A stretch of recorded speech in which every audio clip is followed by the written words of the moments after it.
Cet atelier permet de donner corps à la vision Sénégal 2050, notamment dans l'axe 2 du projet intitulé Capital humain de qualité et équité sociale.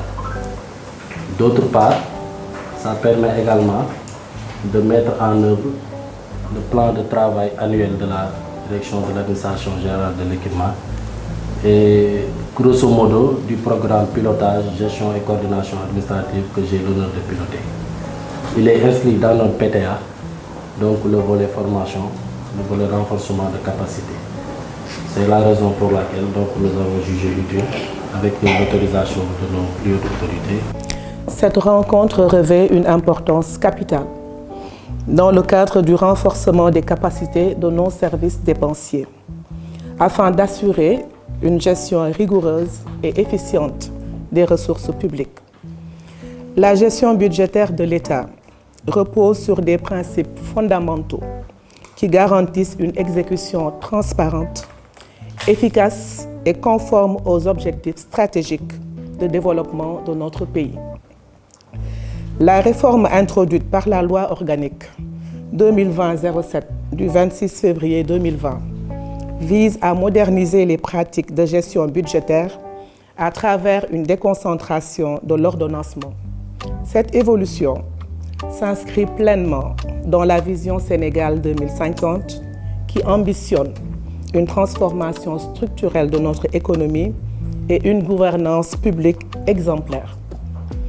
L'objectif général de cet atelier est donc de renforcer les capacités des agents des services dépensiers en leur apportant une meilleure maîtrise des principes encadrant l'exécution du budget de l'État.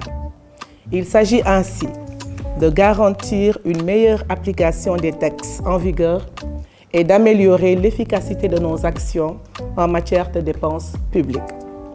De manière plus spécifique, cette formation vise, premièrement, à comprendre le processus de déconcentration de l'ordonnancement afin d'assurer une gestion budgétaire plus réactive et efficiente à l'échelle déconcentrée.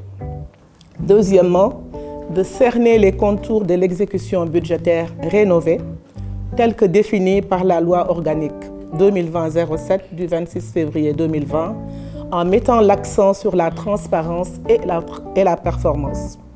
Troisièmement, appréhender les différentes phases, étapes, circuits et acteurs de l'exécution budgétaire, aussi bien dans la procédure ordinaire que dans la procédure exceptionnelle. Quatrièmement, édifier les participants sur les rôles et responsabilités des acteurs de l'exécution budgétaire, conformément aux dispositions du décret 2020-978 du 23 avril 2020 relatif au règlement général sur la comptabilité publique et du décret 2020-1020 du 6 mai 2020 relatif à la gestion budgétaire de l'État. Cinquièmement, enfin, de comprendre le traitement des dossiers de dépenses dans un cadre académique et pratique en tenant compte des innovations introduites par le budget programme et le système support du budget programme SysBudget. Je vous encourage à tirer le meilleur profit de ces échanges et débats afin que les enseignements de cette formation puissent être mis en pratique au bénéfice de notre ministère et in fine au service du développement économique et social de notre pays.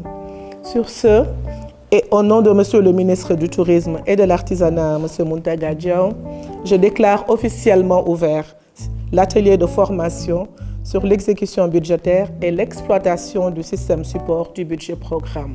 Je vous remercie pour votre attention.